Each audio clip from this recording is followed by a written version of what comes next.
నారాయణ ప్రియ భగవద్బంధువులారా, ముందుగా అందరికీ ముక్కోటి ఏకాదశి పర్వదిన శుభాకాంక్షలు. అలాగే ఆచార్యుల మంగళాశాసనములు, వరదరాజ పెరుమాళ యొక్క మంగళాశాసనములు, గోదా రంగమన్నార్ల యొక్క మంగళాశాసనములు, అలాగే ఆళ్వార్ ఎంబెరుమానార్ జియర్ల యొక్క కూడా మంగళాశాసనములు మీ అందరికీ ఉండాలి పరిపూర్ణంగా అని పెరుమాళ సన్నిధిలో ప్రార్థన చేస్తూ, ఈరోజు అందరికీ తెలిసిందే ముక్కోటి ఏకాదశి పర్వదిన వైభవం. అందరం కూడా ధనుర్మాస సేవా కాలంలో విశేషంగా జరుపుకునేటువంటి గొప్ప ఉత్సవమే ఈ ముక్కోటి ఏకాదశి పర్వదినం.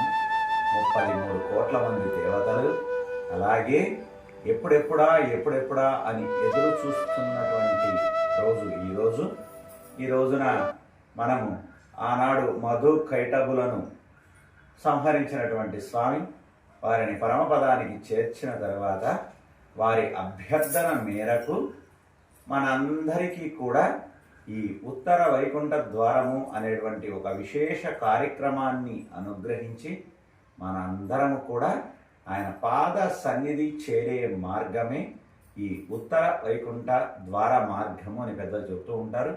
ఇలాంటి ఈ రోజున ఉత్తర వైకుంఠ ద్వారంగా పెరుమాళ్ళు వేంచేస్తూ ఉన్నప్పుడు ఆ పెరుమాళ్లను మనము సేవిస్తూ వారితో పాటు ముందుకు వస్తుంటే మనందరికీ కూడా తిరిగి రాని లోకమైనటువంటి ఆ పరమ పదము మనకు పరమాత్మ వసంగుతాడని పెద్దలు చెప్తూ ఉంటారు. అలాంటి కార్యక్రమమే ఈ ముక్కోటి ఏకాదశి.